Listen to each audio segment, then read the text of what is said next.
I still remember that evening as if it were yesterday. The wind outside rattled against the old wooden windows of our house, and the faint ticking of the clock echoed in the quiet room.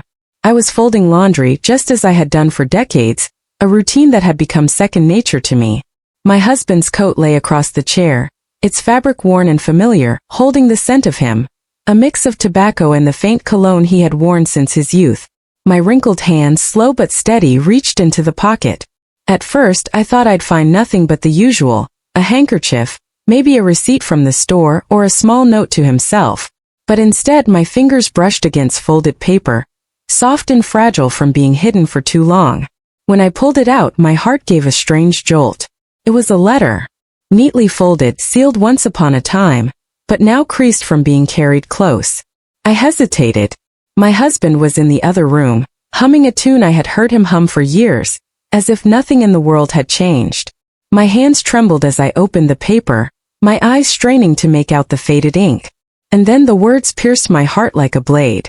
My love, I think of you every night. Your smile keeps me alive. One day, perhaps, we will not have to hide. I froze. My breath caught in my chest. My husband's name was not written anywhere. And the words, they weren't meant for me. It felt as though the room spun around me. My hand shook, the letter slipping slightly, and I pressed it against my chest as though I could stop my heart from breaking. My husband had secrets. Secrets I had never known about.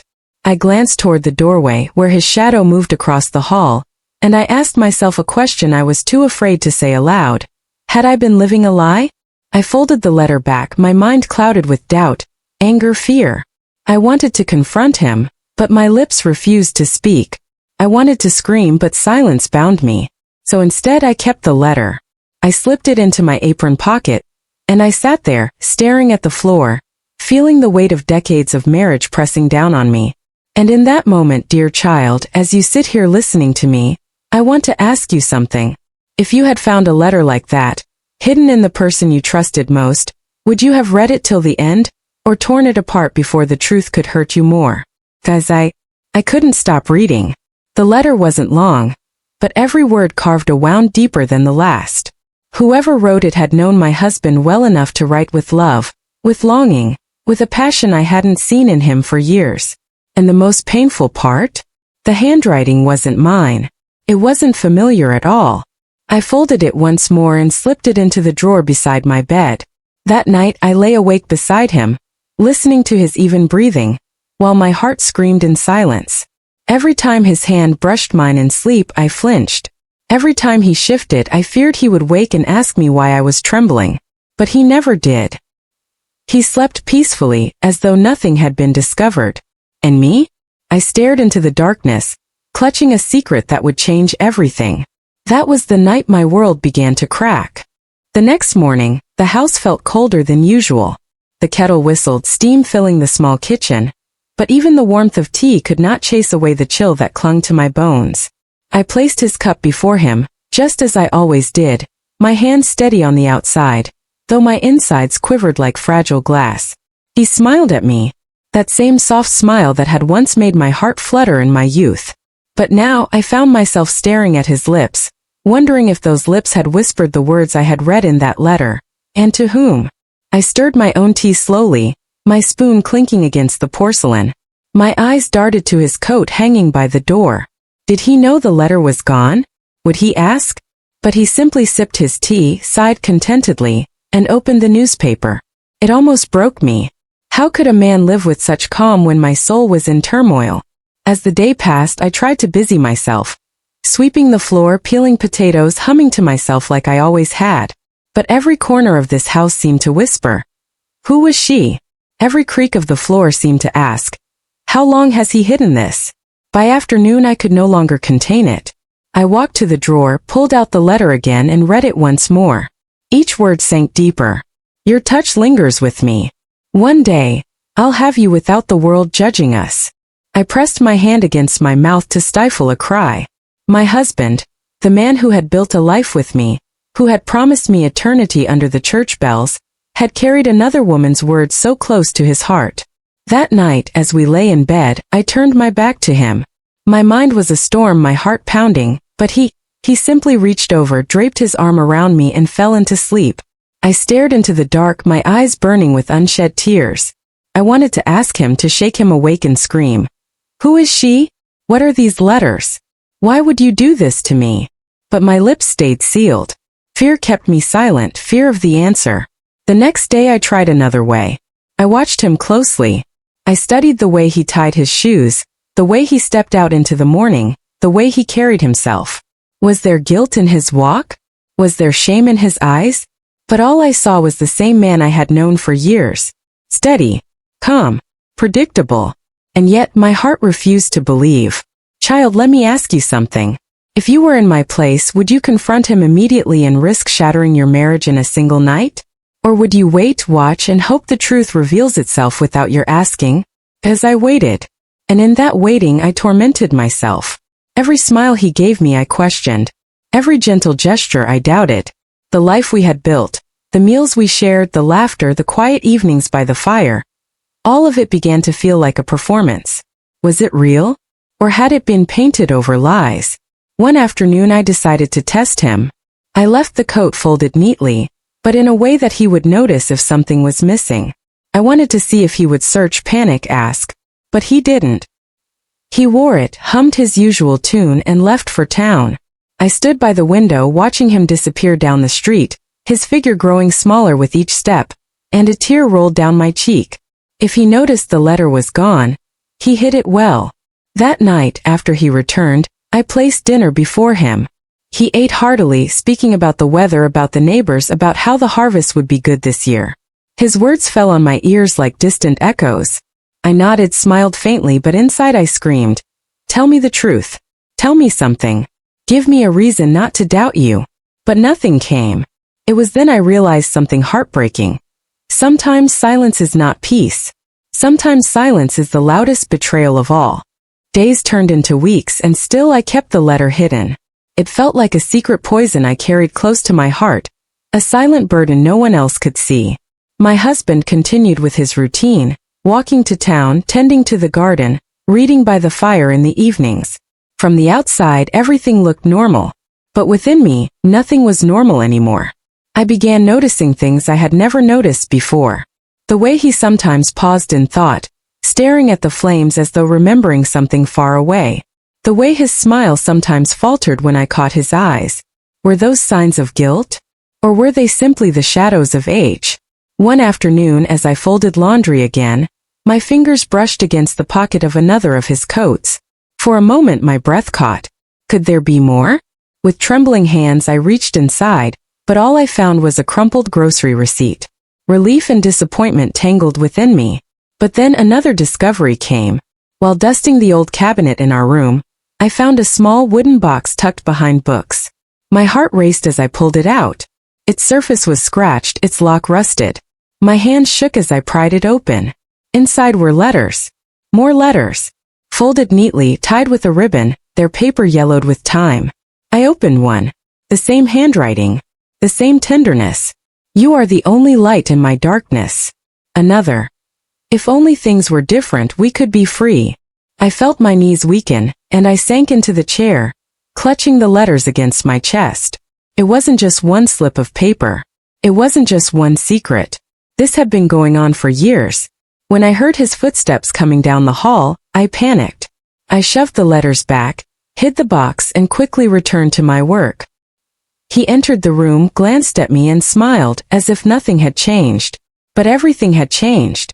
For me, the walls of this house were now soaked in betrayal. That night I couldn't bear it anymore. As he read the newspaper, I asked softly, "Do you ever keep secrets from me?" He lowered the paper, his eyes narrowing slightly. What kind of secrets? My heart raced. Should I show him the letter? Should I tell him I knew? Instead, I forced a smile and shook my head. "Oh, nothing. Just wondering." He chuckled, turned back to the paper, and the moment slipped away. But inside me, the storm only grew stronger. I couldn't live like this. So the next morning, I decided to follow him. He left for town as usual, coat over his shoulders, humming that same tune. I waited a few minutes, then grabbed my shawl and followed at a distance. My old legs struggled to keep up, but determination fueled me. through the narrow streets past the baker's shop until finally he stopped. Not at the market, not at the inn, but at the churchyard. I pressed myself behind a tree, watching as he knelt by a grave. My heart pounded. Was this where she lay? The woman from the letters? I wanted to scream, to march up to him and demand answers. But I couldn't move. He placed flowers on the grave, his hands trembling as he brushed the stone. His lips moved in silent whispers, words I couldn't hear. I bit my lip until I tasted blood. Who was buried there? Who was she to him? When he finally stood and walked away, I waited until he disappeared before I dared to step closer. Slowly I approached the grave. My eyes fell upon the name carved into stone and I gasped. It wasn't a lover's name. It wasn't someone I had ever suspected. It was her. His first love. A woman who had died long before I had come into his life. The letters, they weren't new. They weren't ongoing. They were old memories preserved, love frozen in time. I sank to my knees, tears spilling down my cheeks. My chest ached with confusion, with sorrow, with relief. So much of my pain had been born from misunderstanding. But still, one question clawed at me. Why had he kept them? Why had he hidden them from me all these years? Child, tell me this. If you were in my place, would the truth comfort you? Knowing it wasn't betrayal? Or would it hurt you more? Knowing your husband's heart had always belonged to another, even in silence? That night I couldn't sleep. The image of the grave haunted me. The name carved into the stone, the flowers he had laid so tenderly, the silent whispers that I could not hear. For hours I stared at the ceiling, the letter still burning in my mind. At last I turned toward him in the dark. He lay peacefully, his face softened by the glow of the moonlight. How many nights had I shared this bed with him, never knowing he carried such a secret in his heart. My throat tightened, but I knew I couldn't carry this burden any longer. Tell me, I whispered into the night. Tell me the truth. The words slipped out louder than I intended, and his eyes fluttered open. He blinked confused, then reached for me. What's wrong?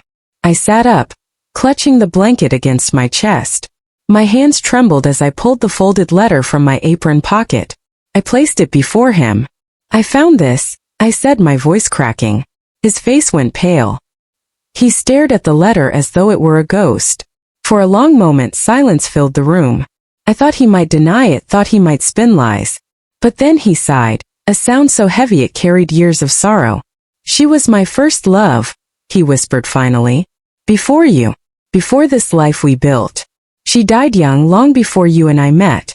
I kept her letters because I couldn't let go. Tears welled in my eyes. And all these years you never told me?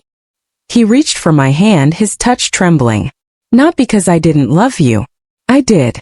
I do. You were my wife, my partner, the mother of my children. But a part of me was buried with her. And I was too much of a coward to tell you that. My chest tightened with both relief and pain.